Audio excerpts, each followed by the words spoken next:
नमस्कार, मैं Divya Bharati the Sunday Post से। आज हमारी चर्चा का विषय है शिक्षा का बाजारीकरण। Education is the key to success, यानी शिक्षा सफलता का मूल मंत्र है। शिक्षा का मंदिर कहे जाने वाले स्कूल अब व्यापार का केंद्र बनते जा रहे हैं। कई निजी स्कूलों में शिक्षा से ज़्यादा कारोबार की तस्वीरें सामने आ रही है। स्कूल प्रबंधन और निजी पुस्तक विक्रेताओं के बीच ऐसी साठगांठ पनप चुकी है जिसने शिक्षा को एक महंगे सौदे में तब्दील कर दिया है। हल्द्वानी में प्राइवेट स्कूलों और पुस्तक विक्रेताओं के बीच गहरी साठगांठ का मामला उजागर हुआ है, जहां शिक्षा के नाम पर अभिभावकों की जेब काटी जा रही है। अभिभावकों और सामाजिक कार्यकर्ताओं ने इस मामले पर गहरी चिंता व्यक्त की है और प्रशासन से कड़ी कार्रवाई की मांग की है। अभिभावकों को सिर्फ एक तयशुदा बुक स्टोर से किताबें और यूनिफॉर्म लेने के लिए मजबूर किया जा रहा है। इस प्रक्रिया में ना तो उनकी सहमति है और ना ही कोई विकल्प। इतना ही नहीं, किताबें एमआरपी से अधिक दामों पर बेची जा रही है। एक किताब जिसकी छपी कीमत 150 रुपये है, उसे 200 से 250 रुपये तक में बेचा जा रहा है। सूत्रों की माने तो स्कूलों और कुछ विक्रेताओं के बीच कमीशन का स्पष्ट लेन देन होता है। प्रत्येक बिकने वाली किताब या यूनिफॉर्म पर स्कूल को प्रतिशत के हिसाब से हिस्सा दिया जाता है। यह प्रक्रिया बिना किसी वैधानिक निविदा प्रक्रिया के हो रही है। अभिभावकों का कहना है कि स्कूल सरकार द्वारा अनुशंसित NCERT की किताबों की बजाय महंगे निजी प्रकाशकों की पुस्तकें अनिवार्य करते हैं, जिनकी कीमतें कई गुना ज़्यादा होती है। बढ़ती महंगाई के बीच शिक्षा खर्च में यह कृत्रिम बढ़ोतरी अभिभावकों को परेशान कर रही है। कई लोग कह रहे हैं कि शिक्षा अब सेवा नहीं बल्कि व्यापार बन चुकी है। कुछ सामाजिक कार्यकर्ताओं द्वारा दायर की गई RTI में यह सामने आया कि अधिकांश स्कूलों ने इन बुक स्टोर्स के साथ कोई वैध अनुबंध नहीं किया है, फिर भी उन्हें स्कूल परिसर में या पास ही संचालित किया जाता है। शिकायतों के चलते शिक्षा विभाग की ओर से ठोस जांच व कार्रवाई की गई है, जिसके चलते राज्य भर में शिक्षा विभाग ने 256 निजी स्कूलों पर छापेमारी की, जिसमें 22 स्कूलों को NCERT पाठ्यक्रम का उल्लंघन करने पर नोटिस जारी किया गया।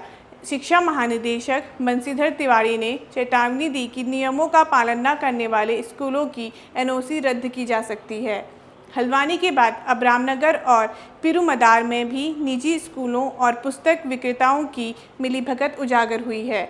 शनिवार को SDM राहुल शाह के नेतृत्व में शिक्षा विभाग की टीम ने औचक निरीक्षण कर कई किताबों की दुकानों पर छापेमारी की। निरीक्षण के दौरान दुकानों से विभिन्न स्कूलों के तैयार पुस्तक सेट मिले, जिनमें CBSE द्वारा मान्यता प्राप्त पुस्तकों के स्थान पर महंगी और गैर मान्यता प्राप्त पुस्तकें शामिल थीं। इन घटनाओं से स्पष्ट होता है कि उत्तराखंड में कई निजी स्कूल सरकारी निर्देशों का पालन नहीं कर रहे हैं, जिससे अभिभावकों और छात्रों को कठिनाई का सामना करना पड़ रहा है। SDM राहुल शाह ने बताया कि कई स्कूल छात्रों को जानबूझकर महंगी पुस्तकें खरीदने के लिए बाध्य कर रहे हैं, जो न केवल शिक्षा के अधिकार का उल्लंघन है बल्कि अभिभावकों पर आर्थिक बोझ भी डालता है। मौके से बरामद पुस्तक सेट इस गहरी साठगांठ का प्रमाण है। कुछ पुस्तक विक्रेताओं ने स्वीकार किया है कि वे ये किताबें स्कूलों की सिफारिश पर बेच रहे थे। इस पर कार्रवाई करते हुए SDM ने खंड शिक्षा अधिकारी हवलदार प्रसाद को निर्देशित किया कि वे संबंधित स्कूलों और पुस्तक विक्रेताओं को नोटिस जारी कर विभागीय और कानूनी कार्रवाई सुनिश्चित करें। छापेमारी के दौरान तहसीलदार कुलदीप पांडे भी उपस्थित रहे। अधिकारियों ने अभिभावकों से अपील की कि वे पुस्तकें खरीदते समय रसीद या बिल अवश्य लें और यदि किसी स्कूल द्वारा जबरन गैर मान्यता प्राप्त या महंगी पुस्तकें खरीदने का दबाव डाला जा रहा है तो इसकी शिकायत तुरंत प्रशासन से करें। प्रशासन ने इस प्रकार की अनियमितताओं के खिलाफ सख्त रुख अपनाने के संकेत दिए हैं और आने वाले दिनों में अन्य क्षेत्रों में भी जांच अभी चलाने की तैयारी है। यह घटनाएं उत्तराखंड में शिक्षा के नाम पर हो रहे व्यापार का स्पष्टीकरण है। यदि समय रहते इसे रोका नहीं गया तो यह प्रवृत्ति आगे और गहराई तक फैल सकती है। प्रशासन, शिक्षा विभाग और न्यायपालिका को मिलकर इस साठगांठ पर अंकुश लगाने की सख्त जरूरत है। इस मामले को लेकर राष्ट्रीय रीजनल पार्टी के अध्यक्ष शिव प्रसाद समवाल का कहना है, क्लास केजी और 6 किचन किताबों की कीमत 9,215 रुपये है। इन शिक्षा माफियाओं को कौन इतना संरक्षण दे रहा है कि ये डंकी की चोट पर सरकारों को उनके आदेशों को जूता दिखा दिया करते हैं। अभी कुछ किताबें और कॉपी पूरी लेनी है, दुकानों पर बंडल बनकर तैयार है, आपको अलग से कुछ भी नहीं मिलेगा। सरकार इस बेलगाम और सुनियोजित लूट पर रोक क्यों नहीं लगा रही है? क्योंकि ये मसला लोअर और मिडिल क्लास के लोगों का है। सरकार को अच्छे से पता है कि इस क्लास का आदमी अच्छी शिक्षा के लिए पेट काट कर बच्चों को पढ़ाएगा, क्योंकि वह इस क्लास के बंधन से मुक्त होने की चाहत रखता है।